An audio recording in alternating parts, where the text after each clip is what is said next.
জয় মা জননী মা, জয় বাবা শিব বাবা, প্রণাম শ্রী শ্রী ঠাকুর, প্রণাম শ্রী শ্রী মা, প্রণাম শ্রী শ্রী বিবেকানন্দ। আমি আজকে আমার সবসময় প্রিয় জায়গা দক্ষিণেশ্বরে যাচ্ছি। খুব আনন্দ মনে গিয়ে আপনাদের সঙ্গে আবার কথা বলবো, সঙ্গে থাকবে। চলে এলাম দক্ষিণেশ্বরে। অগণিত মানুষের ভিড়।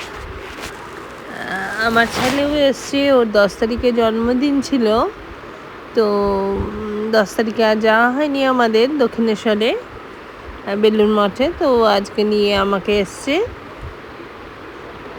তো বলছিল এত দর্শক সমাগম হয়েছে, কিসের জন্য এত ভিড়? আমি বললাম আজকে মঙ্গলবার, তো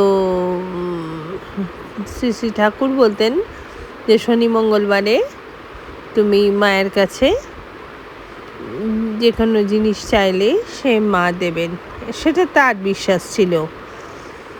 তো যাই হোক, ভীষণ ভিড়, আর এত ভালো লাগে দক্ষিণেশ্বরে গেলে। আমি খুব নস্টালজিক হয়ে পড়ি, কারণ ছোটোবেলায় মায়েরও প্রিয় জায়গা ছিল এই দক্ষিণেশ্বর। আমরা তখন যেতাম, আনন্দ করতাম, আর এখনও তাই খুব ভালো লাগে ওখানে। আর মনে হয় যেন ঘুরে ঘুরে যখন দেখি তখন মনে হয় শ্রী শ্রী ঠাকুর এখানে ছিলেন, মা এখানে ছিলেন, তারপরে নহবত ঘরে কত কিছু হতো, সেসব কথা মনে পড়ে। তারপরে রসে বসের ব্যাপারে এখানে আমার সব থেকে ভালো লাগে কি জানেন?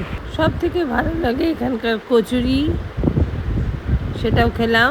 নিয়ে লুচি পুরি খেয়ে তারপরে চলে গেলাম বেলুড়ে। আজকে সঙ্গে ফোনটা গাড়িতেই ছিল, যার জন্যে ফটো সংগ্রহ করতে পারিনি। এই যে মায়ের আপনারা ফটোটা দেখছেন, এটা হোয়াটসঅ্যাপে আমার মানে ছোটো বোনই বলি আমি ওকে, সোমা, এই ফটোটা ও আমাকে পাঠিয়েছে, কারণ ও জানে আমি মা কালীর খুব মানে মা কালীর ভক্ত, তাই ও আমাকে পাঠিয়েছে, আমি আপনাদের সঙ্গে শেয়ার করলাম।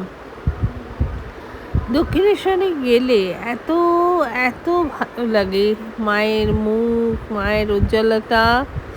এবং আর একটা কি জিনিস জানেন, দেখলাম যে সুদূর ম্যাড্রাস থেকে খুব গরিব মানুষ, তাদের দেখে মনে হলো তারাও এসছেন ভগবানের কাছে দর্শন করতে, কত শ্রদ্ধা নিয়ে। আর একটা জিনিস, আজকাল আমি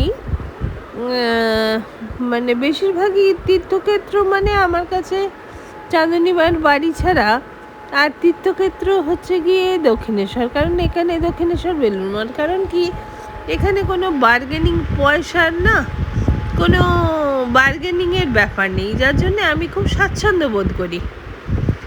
আর দ্বৈতবাদ আর অদ্বৈতবাদ যেটা শ্রীরামকৃষ্ণ শিখিয়েছিলেন, দ্বৈতবাদের সুবিধা বেশি, মানে যেখানে ঈশ্বরকে মূর্তি হিসেবে পুজো করা যায়।